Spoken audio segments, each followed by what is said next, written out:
for anything. Okay, well then there shouldn't be a problem. Y'all should have this thing down pat. So I'm wondering why I got this mail from Kay says, what do we put in the minutes? I think I've got this somewhere else, but my mantra has always been, good minutes reflect what should have occurred, not necessarily what occurred. Well, let me slightly do that. I said, good minutes reflect what should have occurred, not necessarily in the order that they occurred. It's one thing to be in Congress, or even to be in Presbytery, where you have a big fancy agenda, and you've got somebody up there to ring the bell, and someone to jump up and say, I object, or substitute motion, or vice motion, or whatever. Folks, we're family. I guarantee you, most of your session meetings are sitting around in either the pastor's office or in a room in a Sunday school class. You've probably got a cup of coffee and a piece of pie. You've got paper spread out all over everywhere. And all of a sudden, you're just tooling along with your agenda, and someone says, I forgot something. We need to talk about so-and-so, and you kind of write it down. And then you get into this great, huge, long discussion. It's not something I can teach you. It's something that has to be learned and acquired. But basically, you don't need to put everything down. I mean, the rule is, someone makes a motion. Christian Education Committee recommends that we no longer have children's church. We would prefer the children to stay in the sanctuary. Comes from a committee under parliamentary procedure, doesn't require a second, but let's say we want to make it a second. So, Billy Joe, you're going to make the motion that we do this. Kathy, you're going to second it. So you write that down, but technically that's all you have to do. But it might be that you would want to have some discussion. Not, he said this, he said that, he said this, but you could say something like, some opinions were that that was not a good idea. Just whatever. But you need to write some stuff down, because you don't want just to be nothing but a bunch of motions and everything, and all of a sudden 5 years later someone says, why did we do that? Does anybody remember? One of the things I don't like about the digest of the Presbytery minutes. It's bullet. It's what happened without a lot of the fluff that went with it. You know, if I may make a comment. Please, make a lot of comments. We've had to go back and look something up in times past, maybe even 20 years ago, to try to figure out exactly what the session meant 20 years ago. And it just, all it had was just the motion, no discussion. So you did not know what the real feeling was of what that session meant. And so that's why I guess sometimes I probably put a little bit more in the minutes than I should. But it's going to enable someone at some point in time to know exactly what we were thinking at the time. And you can do that. I'm not saying don't do it. I guess my point, you're not a gossip rag. Put down as much as you can. Don't get into personalities. Don't say a lot of names. Just so it doesn't become, you all felt this way, you all felt that way. But it's just, where were we going with it? Just kind of the general consensus. I use a lot of phrases in my minutes like it was the general consensus, or by common consent, or discussion included ... this idea and that idea. And keep your opinions out of it. And I know that sounds kind of crazy, but I have to. She's not here, so I can talk about her.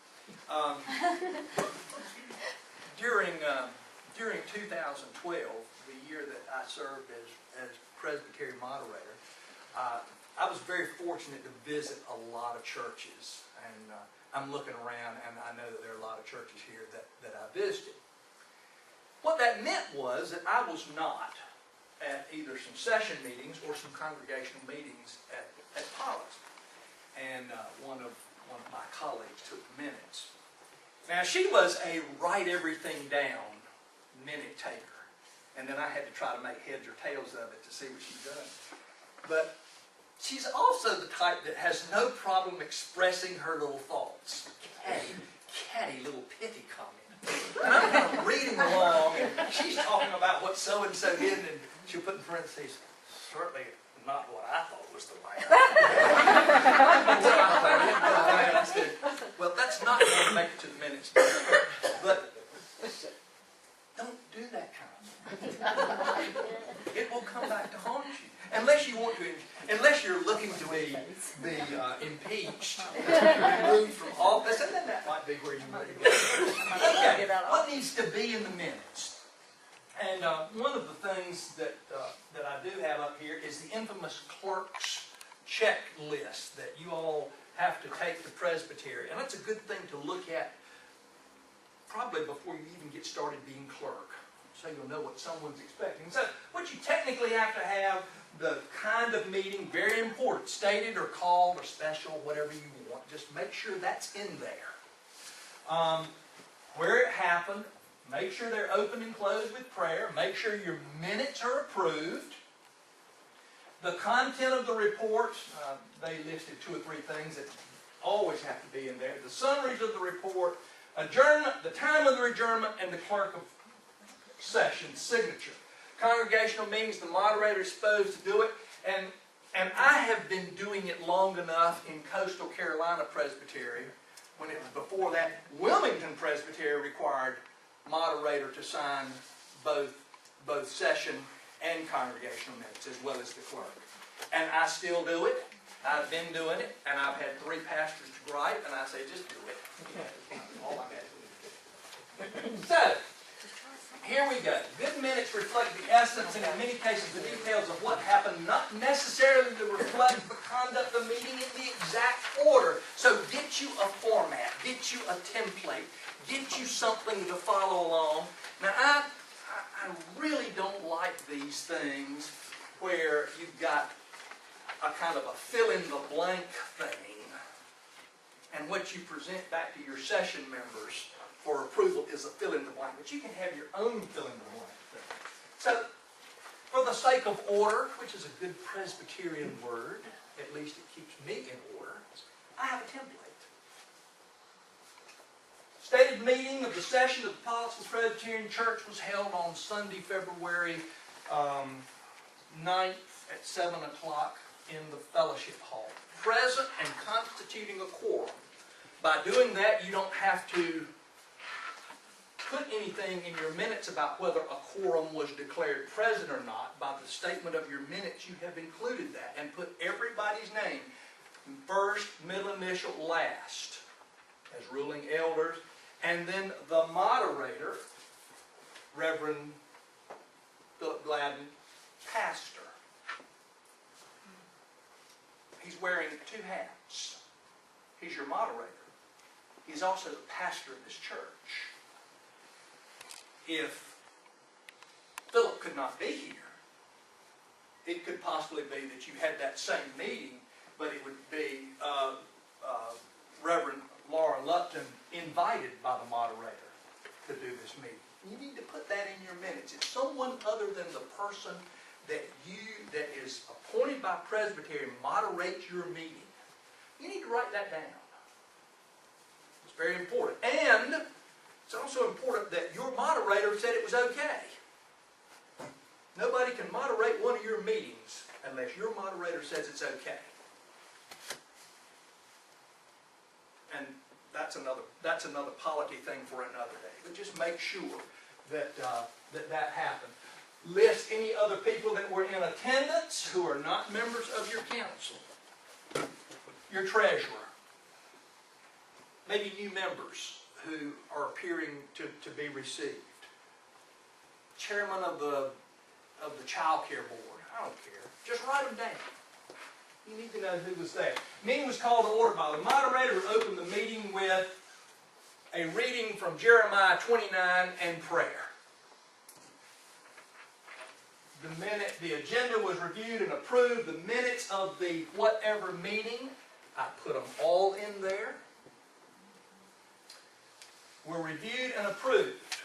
Now, I happen to be one of these people, and I've got this in a slide there. I'm a great believer in sending them out early. With the beauty of computers, and I know some of us are not computer folks, but one of the great things about the computers, you can put it in a Word file,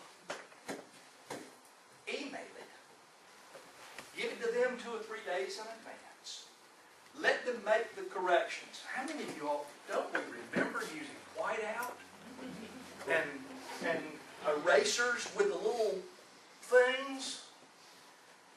We don't have to do that anymore. We have spell check, although spell check doesn't work all the time. But anyway, we have it. But you can get those corrections made.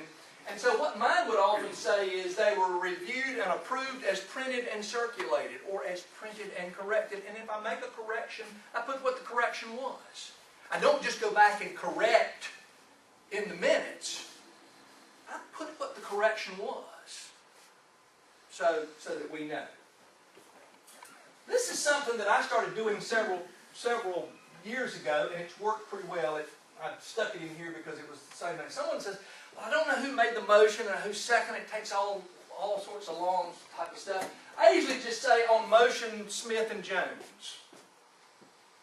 Smith made it, Jones seconded. That way I don't have to write down now. You aren't required to put the names, though, are you? For the second. For the second. Well, you're not. I still do. Yeah. If I get one. I mean, if I don't, I don't. Doing It's changed.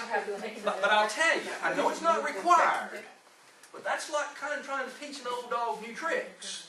You sit around your session and someone says, well, someone make a motion, and then immediately someone gives a second. I can't. If I had $1 for every time Colin, our pastor, has said we don't need a second, it would have paid my gas over here. He's only been here a year and a half. It's hard to change people. Anyway, I write it down this way. Unanimously approved. You need to put unanimously. And if it's not unanimous, you need to get your elders to fess up and say, I'm voting against it.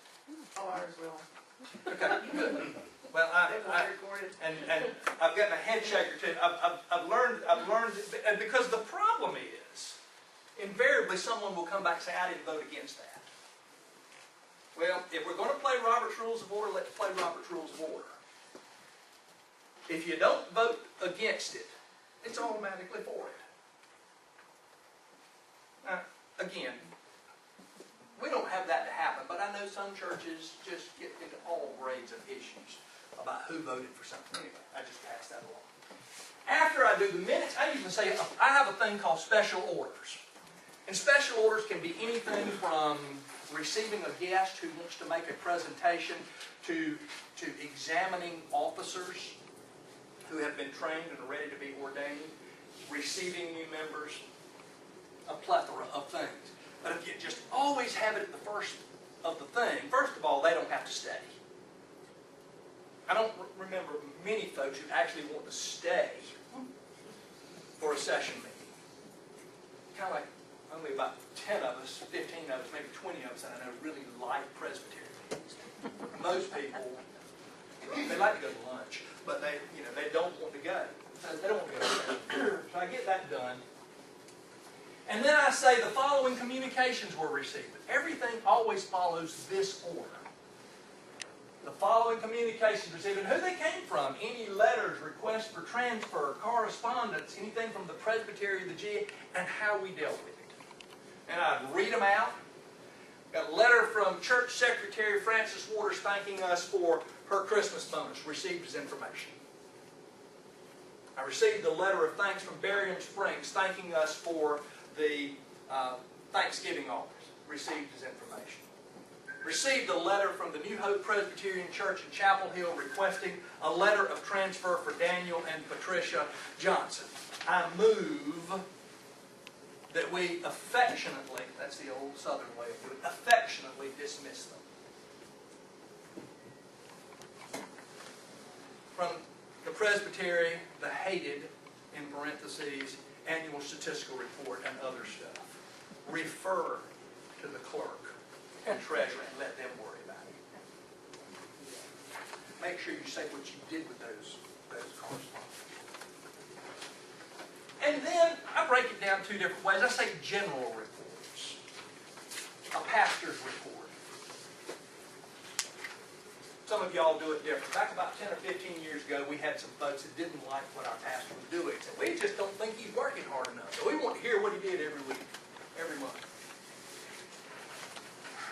Some do, some don't. We do. And the pastor just kind of gives a general, tick, tick, tick, tick, this is what I've done, or this is what I'd like to do. Clerk's report would usually be any additions to the rolls by baptisms or whatever, and it's just to have a record. I don't do that as well as I should because I do it a different way. The treasurer's report. Remember, the session is responsible for the financial affairs, not the congregation. So you all need to know what's going on. You need to know where the money is, or where the money isn't, or why people aren't getting it. And your treasurer knows how to do that. And then reports from anybody else, the youth leader or the Presbyterian women. And then I say the following committee reports were received with actions taken as indicated, and I follow the same format every time. Facilities, congregational care, missions, whatever. If there's no report, we don't have it. If I put it in the same way, I know where to find it. The person knows where it is. Even if you said, gosh, Jeremy's on the worship committee and he's got to leave early. I don't care where he said it. I'm going to put it at number 4. I still have the essence. I still have it in the right order. I still know what he did. It just didn't exactly happen that way. And that's okay as far as I'm concerned. Unfinished business. We like to use the old word old business. A lot of us just keep old business forever. It's unfinished. Things we didn't take care of. And this is where it's really important that you work with your pastor. But it's primarily your job. And so look through your minutes. It also helps if when you're typing your minutes, because you may have said, I don't think we need to talk about it. Let's wait till March. Well, it's March. I got to put together the March agenda. And we want to make sure this is covered.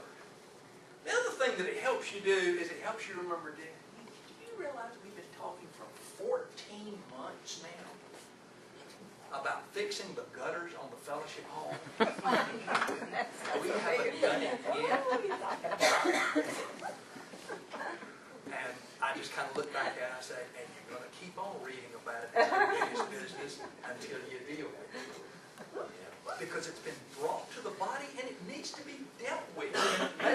It makes us, who are sitting on the council, look like we're not doing our jobs if you've got something that's been on the docket for 14 months. It just looks bad. New business. I really, really, really like the idea of making sure that you try to figure out new business before at the very beginning of the meeting. The one thing that keeps minutes an extra hour overtime is someone says, "Oh, I have one thing since we've only been here and we're kind of finished early. I've got one thing." And next thing you know, you get home at 10 o'clock. Introduce your business at the beginning. Are there any items of new business? I would like for us to talk about blah, blah, blah.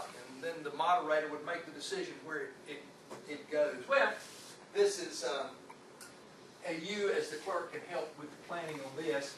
And so I put the new business items, I finish it up with announcements, and then adjournment with prayer. List the time and who prayed.